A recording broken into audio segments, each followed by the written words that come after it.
Falando sobre missões, nós estaremos, durante esse período, trabalhando em dois grupos. Um grupo estará representando o Maranhão e o outro grupo estará representando o Piauí. Por quê? Porque a nossa convenção, ela funciona nos dois estados. A nossa convenção, ela funciona no Piauí e no Maranhão. E nós vamos depois, durante o período dessa campanha de missões, principalmente, o objetivo principal não é simplesmente arrecadar dinheiro. O motivo principal é conhecermos a convenção a qual nós servimos a Deus. A maioria dos batistas não conhecem a sua denominação ou em que convenção batista se encontra. Eu digo hoje, eu sou da denominação batista porque eu escolhi ser batista. Não que aonde eu estava era um lugar errado, não. Eu devo a minha conversão a Cristo a uma outra denominação, que é a Assembleia de Deus. Me converti e passei 3 anos lá. E Deus me levou para a denominação batista. E como eu vim da Assembleia de Deus, eu precisei conhecer melhor a igreja aonde Deus tinha me levado, para saber realmente como eu poderia servir melhor a Deus ali naquela denominação. E eu comecei a estudar as suas doutrinas, comecei a estudar a sua história, eu comecei a querer conhecer melhor, porque eu me interessava em servir a Deus de todo o meu coração. Eu não queria simplesmente estar numa igreja, sentado, ouvindo a pregação. Quando eu estava na Assembleia de Deus, várias vezes eu ensaiei a mensagem para mim mesmo, no espelho. Digo, no dia que o pastor me der a oportunidade, porque lá é pego de surpresa, né? Vamos dar oportunidade aqui ao irmão fulano de tal. E ele vem aqui e prega. É o Espírito Santo de Deus que vai conduzir ele. E ele prega. E eu ensaiava, digo, no dia que o pastor me chamar, eu vou pregar. Mas nunca me chamou. Aí Deus me levou para um lugar onde não tinha Assembleia de Deus. Passamos mais ou menos 6 meses sem nos congregar, eu e minha esposa. Aí chega a congregação batista. Aí eu digo, vamos para lá enquanto chega uma assembleia. Porque um bom assembleiano zela pela sua denominação e pela sua fé, naquele lugar. E nós ficamos ali e demorou 1 ano para chegar uma Assembleia de Deus lá no Renascença. Quando chegou, a gente já tinha criado raiz naquela congregação. Eu já tinha estudado sobre a denominação que eu estava fazendo parte. E quando a Igreja Assembleia de Deus chegou, eu já estava tão familiarizado com tantas amizades. E aí o missionário, o irmão Pedro Luca, disse, irmão Mendes, tu é um batista dentro da Assembleia de Deus, você nunca falou em línguas? E eu disse, rapaz, é mesmo. Não que o dom de língua não exista, ele existe. Ele é real. E o apóstolo Paulo ensina como se deve falar. Um após o outro, e havendo intérprete. Se não houver intérprete, fique calado. É assim. E eu conheci a denominação e me apaixonei. Portanto, aprenda sobre a sua denominação. Aprenda sobre a igreja onde você quer servir a Cristo. Para que você não simplesmente sirva a Cristo através do que ver os outros fazerem. E nós teremos, além de conhecimentos a respeito da nossa denominação, vai ter aí uma turma de jovens aí que vão ficar letrados a respeito da denominação, que vão ficar à disposição para falar para vocês. E uma outra coisa, nós teremos um bazar, porque infelizmente nós precisamos de dinheiro para levar o evangelho aonde ainda não tem. E no Piauí ainda tem vários municípios sem trabalho batista. E nós precisamos sustentar os missionários que ali irão começar esses trabalhos. O Maranhão, todos os municípios já foram alcançados. Todos. Não há mais nenhum município no Maranhão sem um trabalho batista. Mas no Piauí, se não me engano, ainda há 6 municípios sem um trabalho batista. E o pastor Robson fez um desafio. Cada associação assumir uma dessas cidades. E aguardem, porque virá também os trabalhos missionários nesses municípios, os impactos missionários. E nós vamos estar lá. Nós temos este alvo de R$4.000. E por isso nós vamos fazer um bazar. Se você tem alguma roupa, ou calçado, alguma coisa que você tem em casa que esteja em bom estado, para nós fazermos um bazar, porque nós teremos aqui, no dia 12 de julho, 12 de junho já passou. 12 de julho, gente, aguardem, 12 de julho, no sábado, nós teremos aqui a nossa grande feira missionária.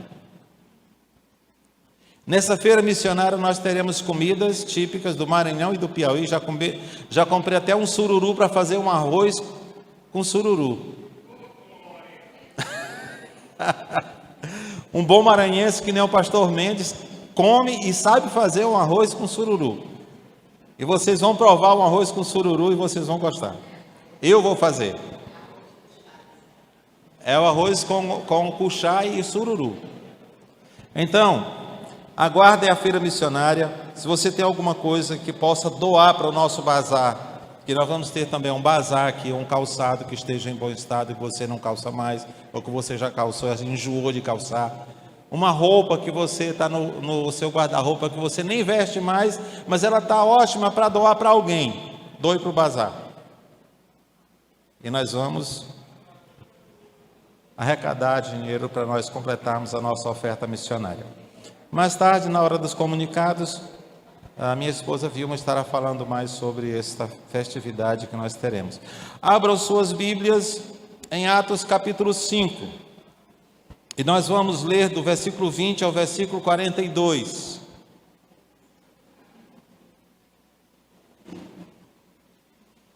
O livro de Atos capítulo 5.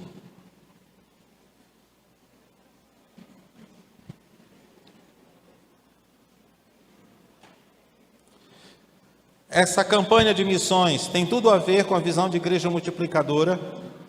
Eu chamo não a visão de igreja multiplicadora, mas a visão da igreja primitiva no livro de Atos dos Apóstolos. É o que nós estamos tentando e nós vamos, em nome de Jesus, levar a nossa igreja a esta visão.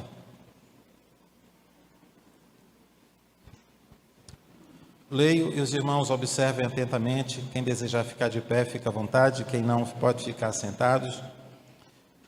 Estarei lendo esse texto de Atos, capítulo 5, do versículo 20 ao versículo 42.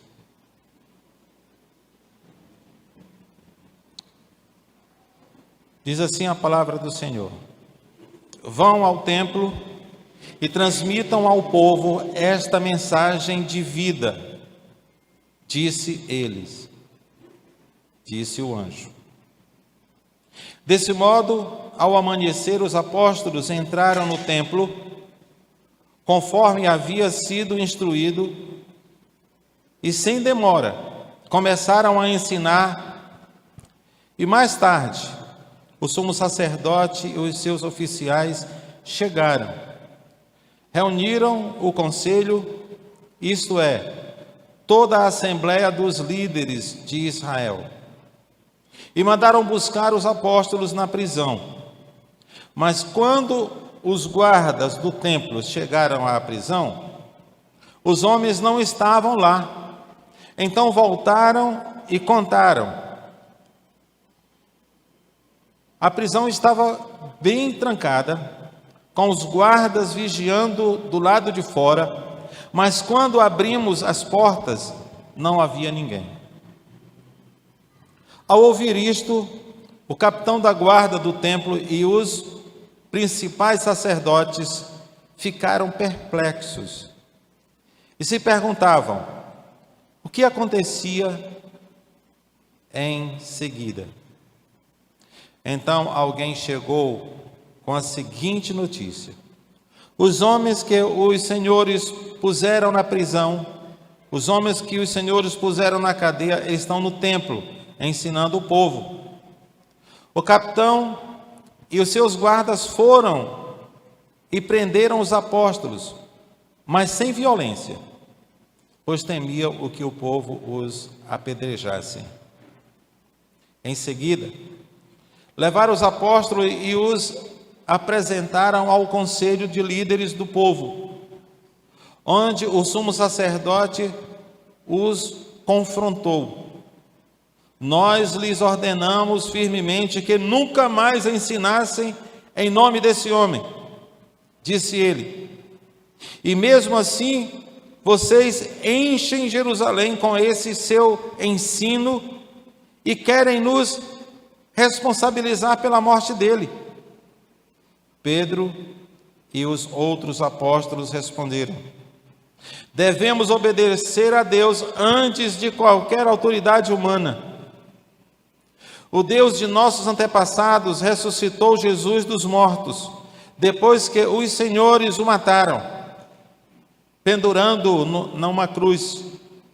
Deus o colocou num lugar de honra, à sua direita, como príncipe e salvador, para que o povo de Israel se arrependesse de seus pecados e fossem perdoados. Somos testemunhas dessas coisas, e assim é também o Espírito Santo que Deus dá àqueles que lhes obedecem. Quando ouviram isto, os membros do conselho se enfureceram e decidiram matá-los. Um deles, porém, um fariseu chamado Gamaliel, especialista na lei e respeitado por todo o povo, levantou-se e ordenou que eles fossem retirados da sala do conselho por um tempo. Em seguida disse aos demais: israelitas, cuidado com o que planejam fazer a esses homens. Algum tempo atrás, surgiu um certo Teudas, que afirmava ser alguém importante, mas 400 pessoas se juntaram a ele. Mas foi morto, e seus seguidores se dissiparam, e o movimento deu em nada. Depois dele, na época do censo, apareceu Judas, da Galileia, que fez muitos seguidores, e ele também foi morto, e seu grupo se dispersou. Portanto, meu conselho é que deixem esses homens em paz e os soltem. Se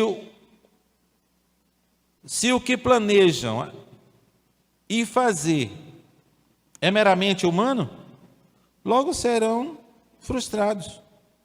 Mas se é de Deus, vocês não serão capazes de impedi-los. Pode até acontecer de vocês acabarem lutando contra o próprio Deus. Os demais membros aceitaram o conselho de Gamaliel.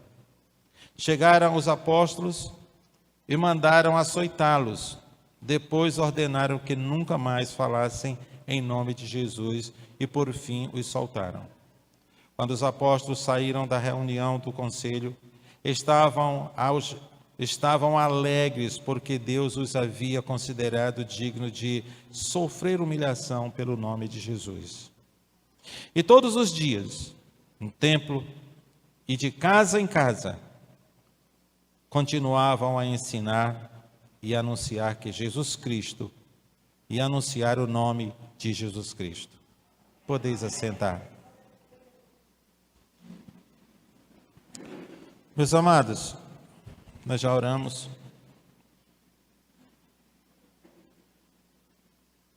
Os apóstolos enfrentaram perseguição, muitas adversidades. No entanto, a determinação destes homens de Deus em continuar a pregação do Evangelho, tanto no templo como de casa em casa, é um exemplo de perseverança e amor. Amor primeiramente por Cristo, mas também amor pelas almas que precisavam conhecer o nome de Cristo Jesus.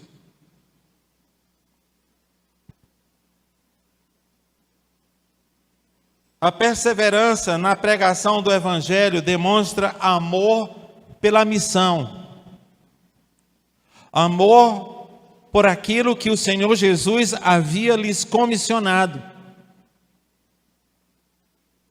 O tema da nossa campanha de missões e também desta mensagem é: vivamos o amor de Cristo. Cristo começou esta missão e Ele começou, como foi lido aqui, João 3,16. Ele começou numa demonstração de amor. E este mesmo amor que Ele amou o mundo, plantou também no coração daqueles que passaram a lhe seguir. Veja o versículo 21, o versículo 18, o versículo 19, quando Lucas diz o seguinte, no versículo 18: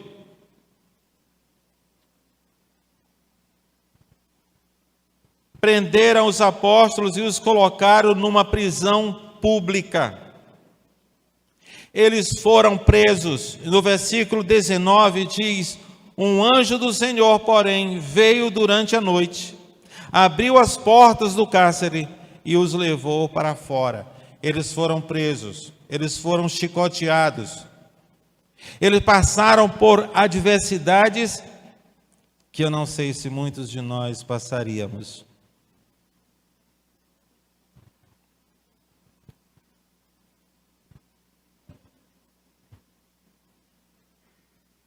O Senhor se manifestou. O Senhor guardou a vida deles, usou Gamaliel para que eles não fossem mortos ali.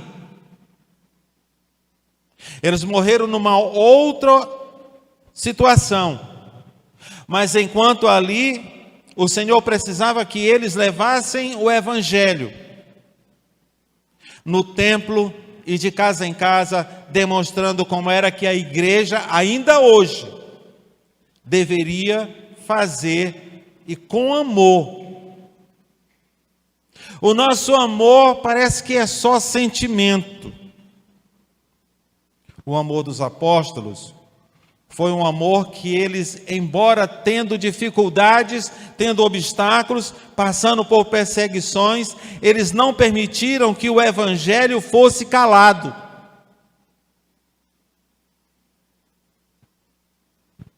Eles não permitiram que as dificuldades lhes desviassem da sua missão. Eles tinham uma intenção, era fazer o nome de Cristo Jesus ser conhecido a todos. Eu fico observando aonde eles estavam no templo. E por que eles estavam no templo? Eu tenho plena certeza que todos que vieram aqui hoje, por quem tem a intenção de conhecer a Cristo, e conhecer melhor. É na igreja onde vão aqueles que têm a intenção de conhecer a Jesus. E aqueles que têm a intenção de conhecer a Cristo, eles estavam fazendo com que eles conhecessem o nome daquele em quem Deus enviou para salvar e perdoar os pecados dos judeus. Eles foram presos, o anjo os soltou e disse: vão ao templo e continue a pregar e fazer conhecido o nome de Jesus. Eles sabiam que seriam presos novamente se eles fossem para lá. E eles, diz a palavra de Deus, que imediatamente eles foram para lá e começaram a ensinar a todos que ali estavam. Essa atitude é um convite para nós. Essa atitude dele aqui no livro de Atos, nesse texto que nós acabamos de ler, é um convite para nós que muitas vezes encontramos obstáculos em nossa fé, na jornada da nossa vida de fé. E às vezes como é frágil a nossa jornada. E às vezes os obstáculos são colocados por nós mesmos. Nós não precisamos de ninguém para nos prender, não precisamos de ninguém para colocar obstáculos, porque nós mesmos colocamos os obstáculos que nos impedem de levar o Evangelho a quem precisa. E às vezes essas pessoas que precisam estão dentro de casa, estão no nosso local de trabalho, nos relacionamos, conversamos sobre muitas coisas, sobre futebol e até piadas, mas o nome de Jesus é calado. Nós não temos coragem suficiente e colocamos obstáculos no nosso medo, muitas vezes, achando que não conhecemos o Evangelho suficiente para falar dele. Podemos falar das nossas experiências. O exemplo dos apóstolos nos ensina que mesmo em tempos de dificuldades, mesmo em tempos difíceis, devemos manter o nosso foco em Cristo. Devemos manter o nosso foco em quem nós somos e por que somos discípulos de Jesus. Precisamos manter o foco na missão que Ele nos confiou. Ele nos chamou e disse: vão e pregue o Evangelho a toda criatura. Ou vão e leve o Evangelho a todas as nações, batizando-os em nome do Pai, do Filho e do Espírito Santo. Então, meus amados, a pregação do Evangelho não deve ser vista apenas como uma responsabilidade nossa. Os apóstolos tiveram como privilégio serem açoitados por causa do nome de Cristo. E nós não podemos simplesmente achar que é uma responsabilidade. Nós podemos também ter esta missão como um privilégio. Os anjos do Senhor desejaram levar o Evangelho ao mundo. E o Senhor nos confiou. O que temos feito para cumprir esta missão? Como tem sido o nosso sentimento em relação a esse privilégio? Quantas pessoas você levou a Cristo? Quantas pessoas você fez conhecer o nome de Jesus? Há muitos que, além de não levar o nome de Cristo a ser conhecido, ainda impedem outros de conhecer, pelo testemunho mau, pela falta de compromisso. E todos esses há de pagar um preço diante de Deus. Não será esquecido por Deus a nossa vida de fé aqui na terra. Tanto aqueles que ganharam almas, tanto aqueles que levaram o nome de Jesus ser conhecido por alguns ou por muitos, como aqueles que nunca fizeram nada. Nós temos uma missão a cumprir. Nós percebemos esse texto que nós acabamos de ler, o impacto da comunicação, da pregação do Evangelho na comunidade ou na sociedade. No versículo 42, quando diz que os apóstolos pregavam o Evangelho no templo, e não somente no templo, ele diz aqui no versículo 42, e todos os dias no templo e de casa em casa, continuavam a ensinar e anunciar que Jesus é o Cristo.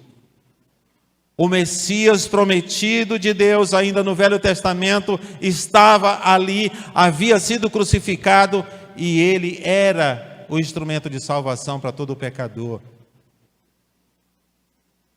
Mesmo depois da prisão, mesmo depois de serem ameaçados, mesmo depois de serem chicoteados, nada disso os impediu. E graças a Deus, porque o evangelho que eles começaram, que sofreram, que passaram por tudo isto, chegou até nós. Já imaginou se eles tivessem sido detidos? Se eles tivessem parado por causa das ameaças? Pelo contrário, eles disseram: importa-nos mais obedecer a Deus do que a qualquer outra autoridade humana. Porventura, se o nosso governo, que graças a Deus nós temos essa liberdade, se o governo nos proibisse de nos reunirmos como cristãos, se o governo nos proibíssemos de pregar o evangelho, como em outros países tem esta proibição, o que você faria? Se calaria? Porque aqui, o que pode se perceber é que os apóstolos, todos eles, eram perseguidos para que se calassem. E eles, corajosamente, não permitiu que essas ameaças ou essas dificuldades, essas aflições, lhes impedissem de levar o nome do Senhor Jesus ser conhecido.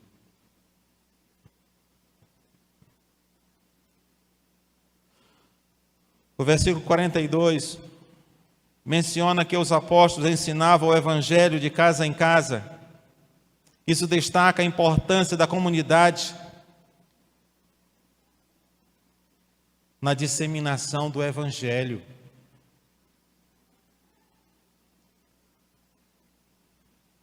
Nós estamos simplesmente presos dentro das quatro paredes. E às vezes os nossos PGMs não passam de PGMs de relacionamentos. Não oramos pelos perdidos que queremos alcançar. A fé cristã não é uma experiência isolada e nem deve ser. A fé cristã, ela é vivida e compartilhada em comunidade. Quando nós compartilhamos, nós edificamos um ao outro. Quando nós compartilhamos com aqueles que ainda não conhecem, eles são salvos, abrem-se os olhos.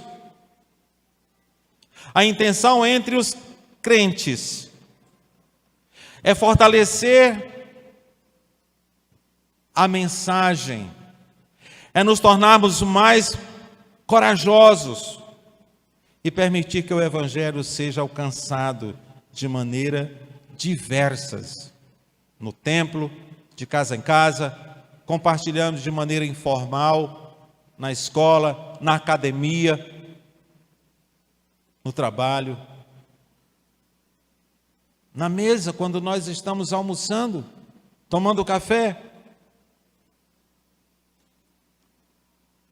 Esse ensinamento desse texto bíblico nos leva a refletir sobre a nossa própria comunidade de fé, a nossa igreja. como nós temos feito para alcançar as pessoas que nos cercam, que ainda não conhecem a Cristo? O que nós temos feito?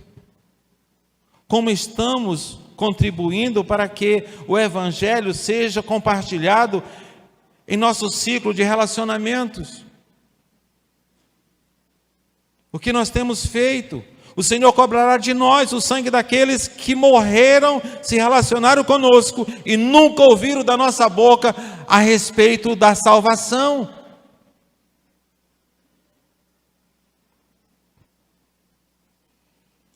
Quando eu pastoreava Morada Nova, uma jovem era do nosso Ministério de Música, era a líder do Ministério de Música. E uma jovem amiga dela e vizinha, sempre conversavam, sentavam ali na calçada do apartamento, conversavam. E aquela amiga foi à igreja. Por uns 2 domingos seguidos, a amiga daquela menina jovem, líder do Ministério de Música, foi à nossa igreja. Depois desses 2 domingos, aquela jovem comete suicídio.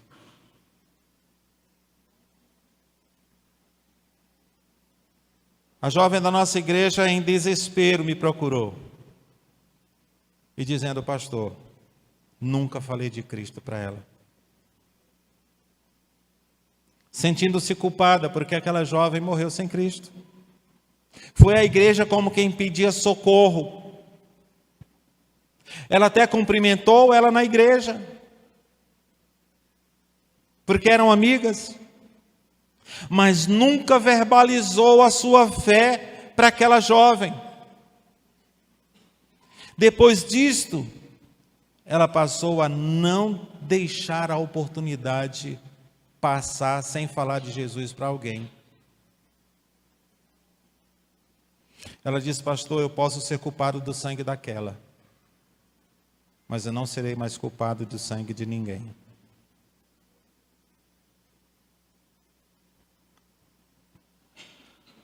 A evangelização, ela pode ocorrer não apenas nos grandes encontros, nos grandes celebrações, na igreja, como nós estamos aqui,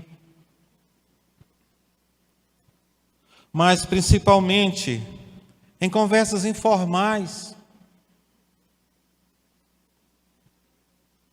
em reuniões familiares, nos lares, nos nossos PGMs. Quantas pessoas não crentes nós temos se importado de levar? Na sala da nossa casa, quando nós consagramos a nossa sala a Deus, como lugar do encontro com o Senhor Jesus. Muitos podem conhecer a Cristo ali na nossa sala, ser um lugar onde consagramos a Deus, ser um lugar onde há salvação. Mas a maioria de nós não queremos isto na nossa sala. E às vezes o maior entrave é porque não podemos levar o lanchinho. Gente, o momento da reunião não é o lanche, é a comida que alimenta a alma. Se não tiver lanche, continua. Não é obrigado ter o lanche, é obrigado ter uma sala consagrada a Deus. É obrigado ter pessoas ali com a intenção de levar outros que ainda não conhecem a Cristo. É preciso ter pessoas com a intenção de edificar uns aos outros. É preciso ter pessoas com a intenção de fazer a grande comissão ser realizada ali. Consagrar o nosso sofá, as nossas cadeiras, a nossa sala a Deus, para ser um lugar do encontro com Cristo Jesus, um lugar do encontro com Deus. E parece que aqui as pessoas nem crentes eram, mas os apóstolos estavam levando a palavra de Deus de casa em casa e também no templo. A visão de igreja multiplicadora, nós estamos consagrando o nosso lar, consagrando a Deus. E para que os nossos vizinhos, nossos amigos, porque é mais fácil nós convidarmos o nosso vizinho para a nossa casa, é mais fácil nós convidarmos os nossos amigos para o nosso sofá, do que convidar os nossos amigos a aceitar o nosso convite para a igreja.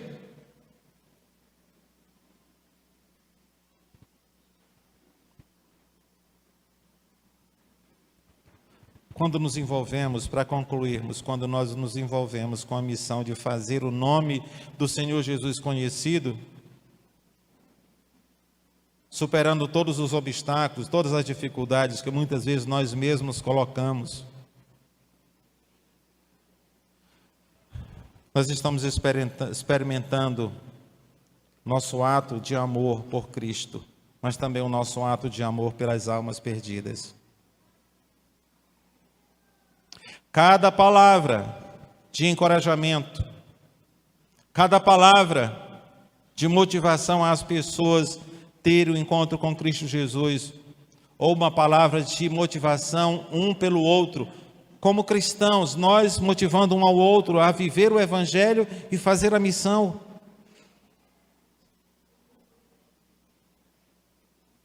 Pode ser uma oportunidade de compartilharmos a mensagem de Cristo Jesus. Até num ato de encorajamento. As pessoas vê-nos encorajando um ao outro.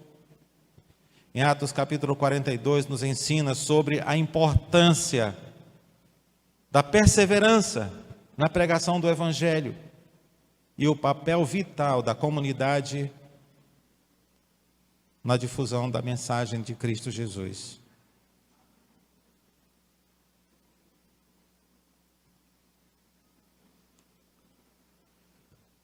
Que nós possamos nos inspirar no exemplo dos apóstolos. Que nós possamos oferecer o nosso lar, consagrar a Deus, não somente nesse período de campanha de missões, não vamos consagrar somente o nosso bolso. Principalmente, vamos consagrar a nossa vida. Consagremos o nosso lar, consagremos a nossa sala, consagremos o nosso sofá para recebermos pessoas ali, para compartilhar do amor de Cristo. E aí nós vamos ser muito mais enriquecidos. A nossa casa será uma casa abençoada. O nosso lar será um lar. Nós cantamos, né? Que a nossa casa seja... Como é que é a música? Nós cantamos aqui. Como é, Rutinha? Minha casa seja um lugar de bênçãos. Como é que nós podemos ter uma casa cheia de bênçãos se nós não ofertamos o nosso lar para receber as pessoas, para ouvir o Evangelho de Cristo?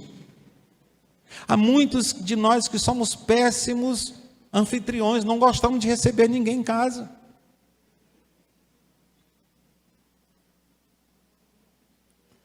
Principalmente para ouvir o Evangelho.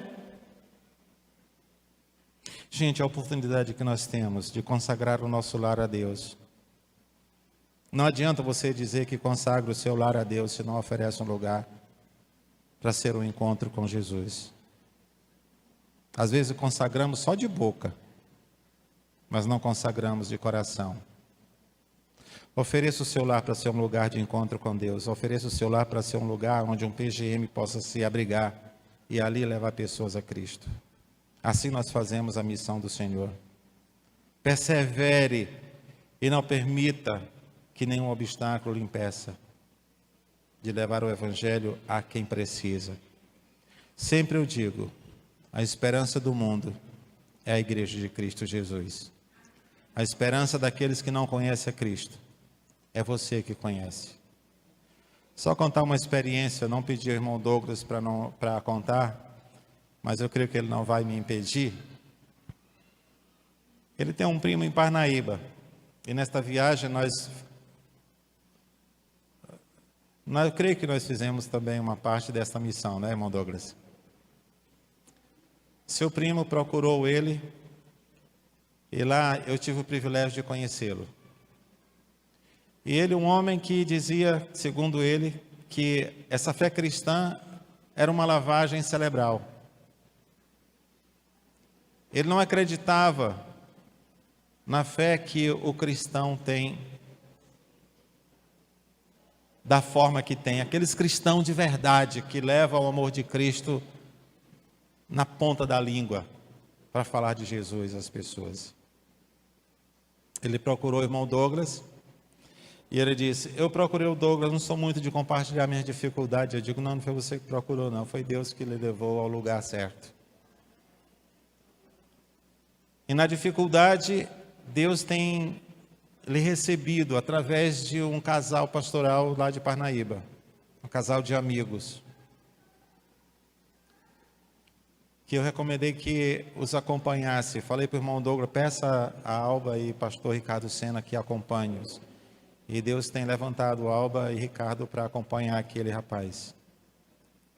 E na conversa que nós tivemos anteontem, estávamos lá e eu tive o privilégio de conhecê-lo. Já vinha orando por ele antes de conhecê-lo. E ele dizendo: pastor, por que antes de você conhecer o que eu estou conhecendo, os olhos da gente ficam tampados? E a gente só consegue ver depois que procura Cristo. Mas é verdade, gente. A palavra de Deus diz que o Deus deste mundo cega os olhos para que você não veja a salvação. A palavra de Deus diz que este mundo jaz em trevas.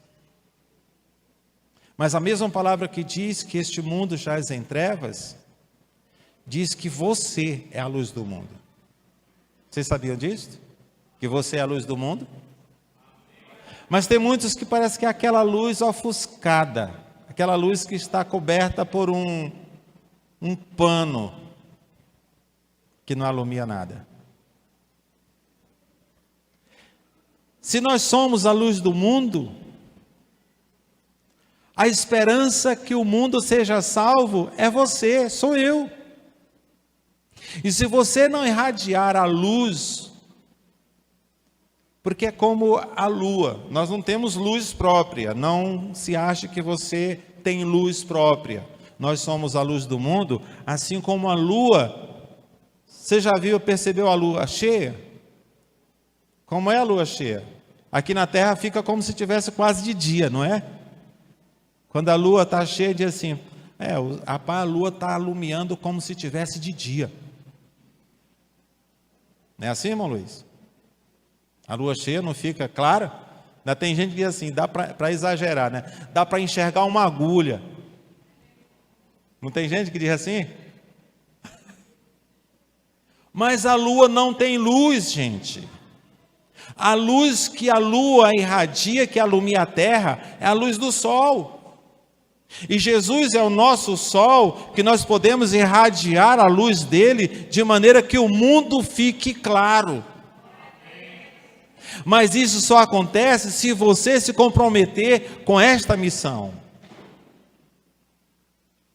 Eu vou orar aqui para ver se o mundo se converte. Eu vou orar para que acabe com a violência no mundo. Eu sempre digo que a culpa da violência está no estado que está hoje, é da igreja, não é do governo. Porque se nós falássemos de Jesus como os apóstolos falaram, o nosso mundo seria outro. Não haveria violência como há. Não haveria maldade como há. Portanto, saiba que você tem uma grande missão. Nós temos uma grande missão. Amemos a Cristo. Somente amando a Cristo, nos comprometemos com a sua missão. E amando as pessoas que precisam ouvir, é que nós nos comprometemos muito mais. Que Deus nos abençoe. Amém. Graças te damos, Senhor. O Senhor nos deu o privilégio de fazer conhecido o teu nome. Não só conhecer como o Filho de Deus, não só conhecer como aquele que morreu na cruz, mas conhecer de maneira que saibam que o Senhor é o único Salvador, o único que morreu na cruz para perdoar os nossos pecados. Ó Deus, incomoda nossos corações, para que não sejamos meros espectadores para ver o que acontece, mas que nos comprometamos com a tua missão, de maneira que sejamos luz diante daqueles que não conseguiram enxergar o caminho ainda, que é Cristo Jesus. Abençoa a tua igreja. Santifica-nos, ó Deus. Incomoda-nos, se necessário for, mas faz a tua obra em nós. Em nome de Jesus. Amém.